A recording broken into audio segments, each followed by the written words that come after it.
Dadalhin na din sa crime lab si nanay. Magkakahiwalay na naman kami.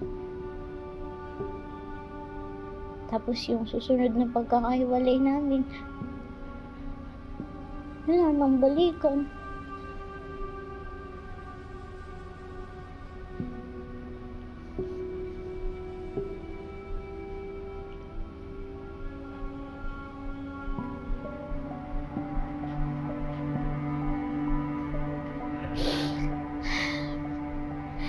Ito na naman ako, Dina. Ang dami-dami ko na namang tanong. Kailangan ko na naman ng notebook. Kung noon, kung saan-saan napupunta yung tanong ko kasi wala akong alam tungkol sa kanya. Maliban na lang dun sa iniwan niya ako. Ngayon, dami-dami kong alam sa kanya. Maliban na lang dun sa iiwan niya pala ulit ako.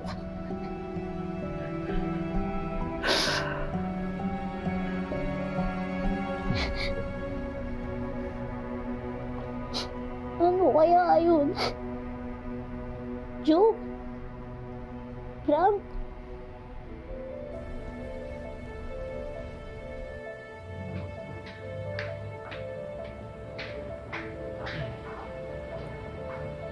Hindi ko na namalayan na ito yung katabi nung keychain ni Mati. Ito ho yung Pharma Vista na bag.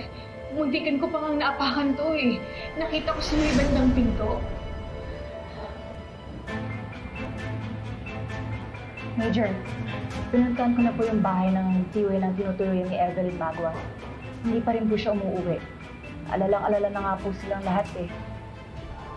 Tapos, cannot be reach yung luma, pati yung bagong number niya.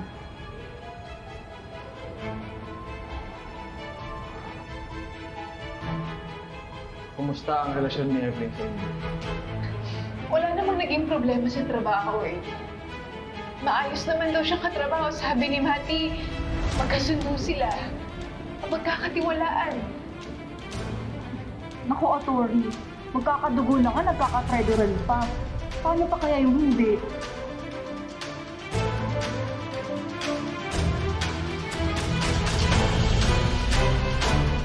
Pero akala ko ice cream yun naman. Yung po na isda. Tinik ng isda.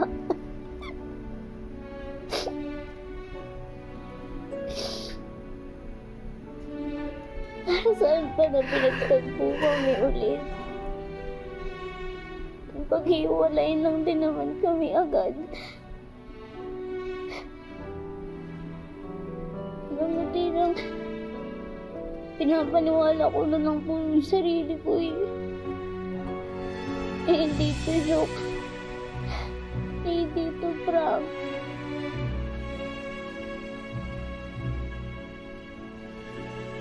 Nice ka talaga yung laman. Kaya lang isang kutsarita lang. Parang pa-free days lang sa langit. Masarap, matamis. Ganun po kasi yung nararamdaman ko sa pagmamahal ni nanay.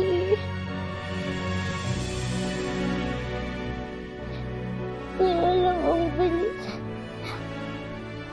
Ang bilis nung matunaw.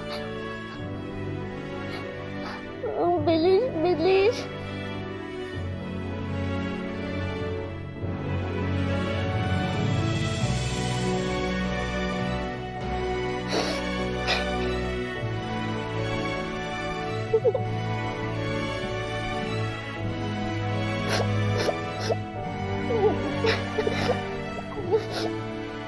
Pagod na po ako umiyak.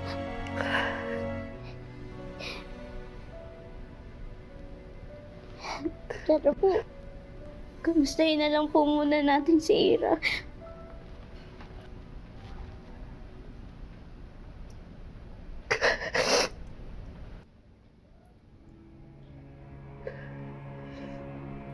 namatay ang nanay mo dahil sa akin. Ano po?